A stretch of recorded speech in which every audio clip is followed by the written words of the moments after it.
Welcome to Authentic Living with Roxanne, a place where we have conscious conversations about things that really matter in our lives. And now, here's your host, Roxanne Derhodge.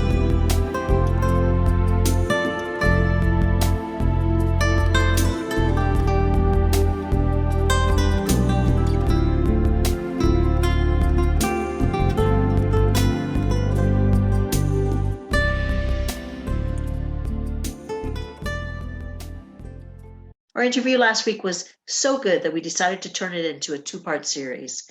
If you missed last week, you'll find the link in the show notes. It's not mandatory that you listen, but we want to make sure that you don't miss out on this amazing conversation. Hi everyone, it's Roxanne Derhodge. Thanks for tuning in again this week to Authentic Living with Roxanne. I have a guest that I've had before, and it's psychologist and psychoanalyst Karyne Messina. And Karyne brings a perspective that I think we need as the average person to explore further. Karyne was, I believe, on my podcast. It's about almost a year and a half to almost 2 years ago. And we talked a lot about kind of the space we're in as people with everything that we've been going through in the last couple of years. And Karyne's just released a new book on, the concept of where are we, where is the power that is, and the imbalances and some of the blame shifting that's occurring. And I'm going to let Karyne tell you the full title, and we're just going to have a juicy conversation about this book, which is, it sounds like a spectacular piece of work. So Karyne, thanks again for being here with us. Well, thank you, Roxanne. It's wonderful to be back talking with you. I just love the last podcast we did, so I'm really looking forward to this one.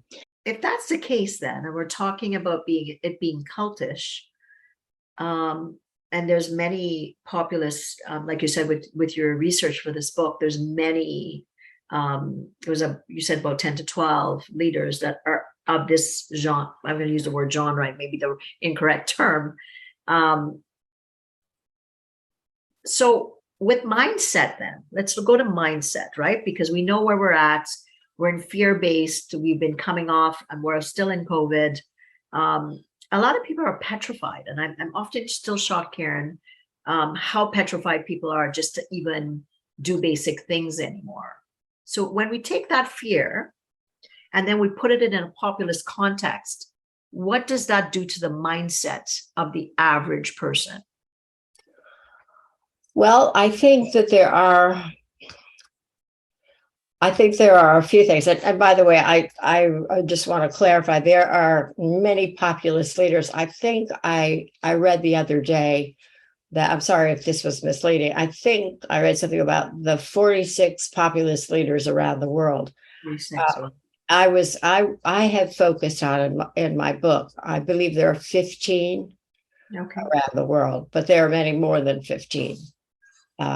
But those are the sort of the ones that came out and grabbed me. So those are the ones that I wrote about.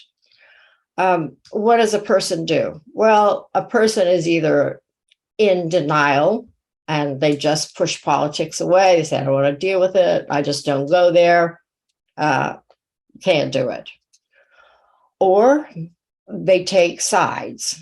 There are a lot of people, and whether you're pro-Trump or anti-Trump, this country, for example, the United States is polarized in a major way. So that's another thing people do with their anxiety. They join up with one side or the other.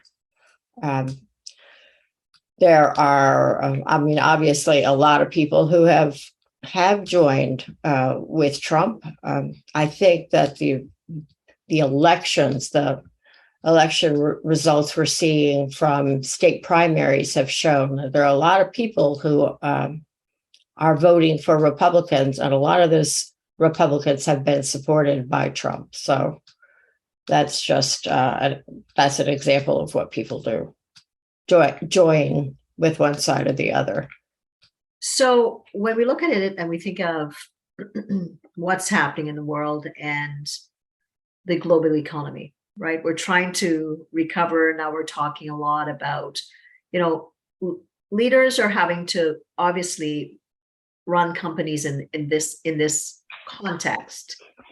Well, how does it affect a leader? Like I'm listening to you and I'm like, oh wow, this is big. And we can pretend that politics and business aren't, they don't have a combination effect, but they do. So from a global perspective, we're coming off. Our economies have been shut down. We know we have things like the great attrition happening or the great resignation. There's a lot, there's the war in Ukraine. Now we're seeing things like the resurgence of COVID again and monkeypox, like a lot of things coming at us, Karyne, are fear, right? Mm-hmm. And we're gonna try to, start to go back and run our businesses and, try to make sense of all this stuff. How do you think this has affected people? And then with the backdrop of some of the stuff that you've written in the book. Well, again, I think that people are denying that they're terrified, and it's a real denial is, as you know, a real defense mechanism. It's not that they're consciously saying, okay, I don't want to deal with this, we'll just put it on the side. They actually don't think about it because it's too much. So their mind just doesn't go there. So that's one thing I think they do. The other thing is that they are just very frightened, and they're just being in their either communities or their bubbles in a very frightened way. I think I think global warming is another thing that people are either denying or they're really scared about it.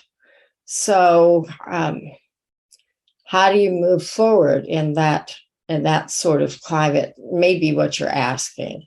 So much fear. Yeah, you can deny it, but it doesn't work for everybody.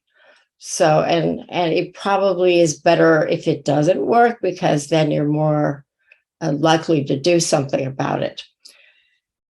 Hard to know exactly what to do. I think that there are a couple of things. Hypothetically, it's good to listen to the other side. And you probably are familiar with the word mentalize, but I've recast that I've used other phrases for that, which is listening to people in an atmosphere of respect without judging them, no matter what they say, just to listen to the other side of their perspectives.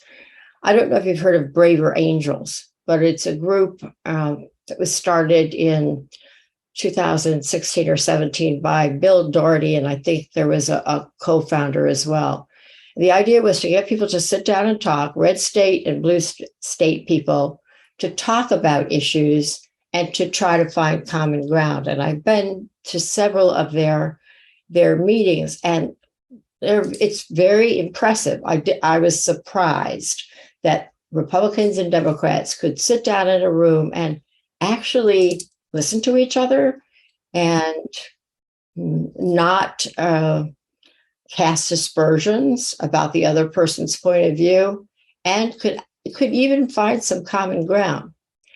Whether we're past that point or not, I don't know. I don't know if we can still sit in the same room and do that, but I think that's optimal if it's possible. The main thing is we have to face this. We have to keep talking about it. It's like trauma. When trauma happens in a family or to an individual, it's very negative to just push it aside and pretend it didn't happen. It has to be dealt with. So we need to keep talking about it. I believe that getting involved is very important. Getting involved in local politics, starting with, anything that's local. And it even could start, before getting involved in local politics, starting something in your own community, whether it's just to get together with neighbors and friends, just to talk about things, just to hear people's point of view. But to stay involved, I think, is very important. It reminds me of something that I heard on the news last night. There was a young person. He's really quite young. I don't know how young. I don't think they said, but Gen X, I think he was very young, but probably in his 20s. And he got elected as a Florida State representative. And the people were, the hosts of the show were really excited about the fact that he was so young and he's involved in politics. So getting involved in some way and to stay vigilant about what's going on, I think, are very important things. So I think that's very important, because I think most people say, they throw up their hands and they're like, look at all the things that are happening. But really, if you want change, you have to do what you can do, like quite literally in your little backyard, your little community, your little village, wherever you are, to make sense of this. Yeah. So with people that are saying, Karyne, this is all well and good, how does it affect businesses? This, like now we're trying to go back and just live normal lives and, pay our bills and not be worried about going out and, picking up things. People are traveling again, those types of things. How do you think that this fear mindset has been affecting international business? I think some of this is to be determined. I'm not sure that anybody really knows the answer to that, because there have been so many shifts. There's so many people leaving the workforce. So what's happened to those people? I mean, where are they getting their resources? Maybe a lot of them have shifted to some other kind of work, but that's something that I don't think we're going to know about, the workforce and all the people who have retired. I mean, there's, just take teaching, for example. There's in the United States, there's an overwhelming shortage of teachers. How is that going to affect us in the coming years? That's something that I don't think anybody knows. The other thing is working remotely. Is that something that's going to stay with us, or is it not going to stay with us? So if you have a business and it's in, just say, a business district, and now people are working remotely, how is your business going to be affected? So people are going to have to change. I think my answer would be, if I only had a word or a phrase or a sentence to answer this, I think people are going to have to make changes in the way they do things, the way they operate their businesses, the way they send their children to school. For example, parents may really need to supplement what kids are learning in school. I hadn't thought of that before. I just thought of it right now, but parents may need to pitch in and teach their children some things that they're not getting in school because the school doesn't have a social studies teacher.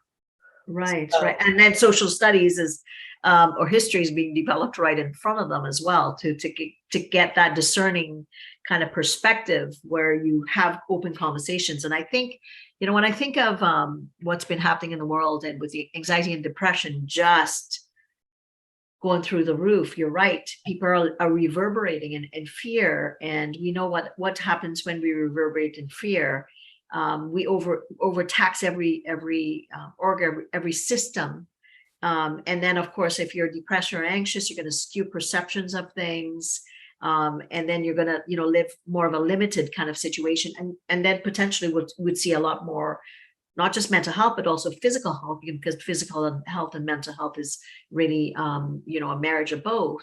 So, clearly what I like about what you're saying about the courageous angels, is that what it's called? Braver angels. Bravery. Is that, yes, there are a lot of differences, but I think the last couple of years, Karyne, I think it's forced us to look. We were tripping along and pretending everything was okay. Right. And now we can no longer do that. You said, like, global warming, the war in Ukraine, immigration, diversity and inclusion on every realm, not just race. Right. There's all these, hot pockets that we kind of were pushing away. And now it's like, whoa, we can't, okay, we've been, gliding, and now no more. Because, in the universe is saying we have to stop and start to look at the, diametrically opposed point of views from ours. And to be able to sit across, like, to your point, and you and I being, psychologists, we get it, that when something traumatic happens, there's no beginning, middle, and end. And really, that's where we are in the world. We're in flux, and we haven't put context to the last couple of years, right? Because it's still happening. Yeah, And, exactly. And so I think it's kind of like a free floating kind of wire where having conversations, support, connection, the human things that we know are so key needs to be at the forefront right now, so people could actually sit across from somebody that's so different from them and understand, agree to disagree, like we always say, but to be able to move on so that we can create the path of history together. We don't know what it's going to look like. Absolutely. Absolutely. So change is has always been the new constant, but I think now it's even more so. Right. So with people listening, right? And what is it that you hope the book would do, Karyne, in the world? I always say that, with my books, I often think that, we're leaving messages behind that we felt were important enough to share with the world. What is it that you hope this book will be able to, when people go out and buy it, and I hope that everybody goes out and hits the link under the podcast to be able to buy Karyne's book, what is it that you hope that this will achieve? Well, I think, thank you for that, Roxanne. I think two things. I think that projective identification and blame shifting are so prevalent in our society. I have another book actually coming out that's a self-help book that explains all the categories where I think this comes into play. And it's with bullying, mean girls, and they're not just mean girls, boys as well, with sex trafficking, with domestic violence, bad bosses. I think that I have 12 or 13 or 14 categories where this comes into play. So I think it's shifting the blame, basically. So I think if people understand that when somebody accuses them of something, they don't just take that on and own it. If they say, let me think about it. Wait a minute, Mr. Peterson, now your boss you have to think about how you're going to respond to a boss. But whether it's Mr. Peterson or whether it's your husband, Brad, we'll use Brad. I'll use Brad. Brad, really, is that something I did, or is that something that you are pretty well known for doing? So not accepting, if people cannot accept, if we can understand this concept of blame shifting and not accept the blame for something they didn't do, that would be very satisfying to me. I think the opposite of internalizing as well, right? Because I think as an interaction, yes, sometimes when you're in conflict, initially, sometimes the automatic impact is to internalize it within yourself. But I think in actually owning what part of it, maybe, and none of us are perfect, that if you take certain responsibilities for your part of the interaction that you've been culpable for, that's one thing. But in internalizing all of it versus kind of not taking it in and giving it back, that's going to really help with what I think we're seeing a lot of. And as it is, people are reverberating, they're keeping a lot in, or they're worrying about the future. So from a mental health and wellness perspective, I think it's also, this blame shifting is a positive thing, because it's going to say, I raised my voice there with you, Karyne. I'm so sorry, but I really didn't like that you did this, or this. Mm-hmm. To allow that, that's space for both people to come to a plausible combination of things versus me.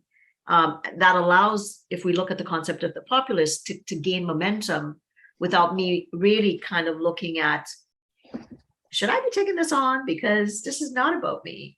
And I think that would probably get us as neutral as possible so we can proceed as healthy as possible. Absolutely. I've got my part. I did this. And I believe you did that. Let's talk about it. Yes, that would be a wonderful outcome. Ideally. And so hence, the kind of work I know that you do, and with me, with the coaching that I do out there, there's really is a need. So for anybody like leaders that are thinking, I want to learn more about this, or for people that are wanting even to potentially, work with you one-to-one, or whether you do group programs, where is it that they can get a hold of you, Karyne?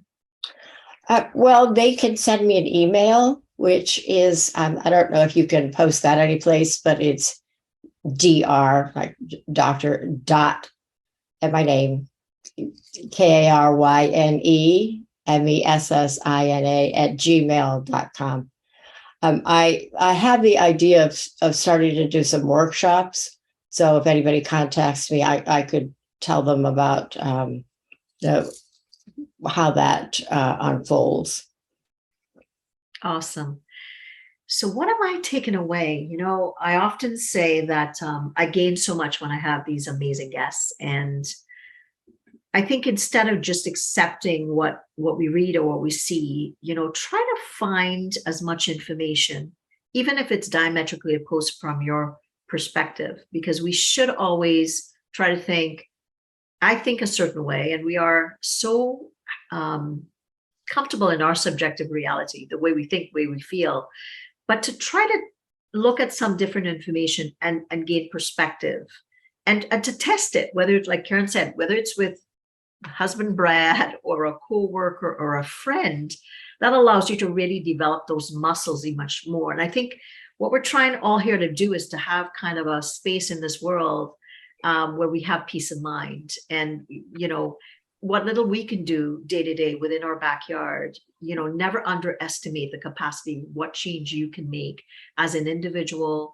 as part of a family, as a part of a company, or even a part of an industry. So to go out and think, how am I doing what I can do to be the best version of myself? So again, Karyne, thanks so much for spending the time. Always a pleasure. You expand my mind every time we have these conversations. And it also makes me think even more, what is it that I need to learn more about? So for everyone, thanks again for tuning in. If you're wanting more information on authentic leadership, either at home or at work, you just go to roxannederhodge.com/quiz. You'll get a really quick quiz, 2 minutes. We'll send you back the results, and you can know what next steps you need if you needed to connect with me.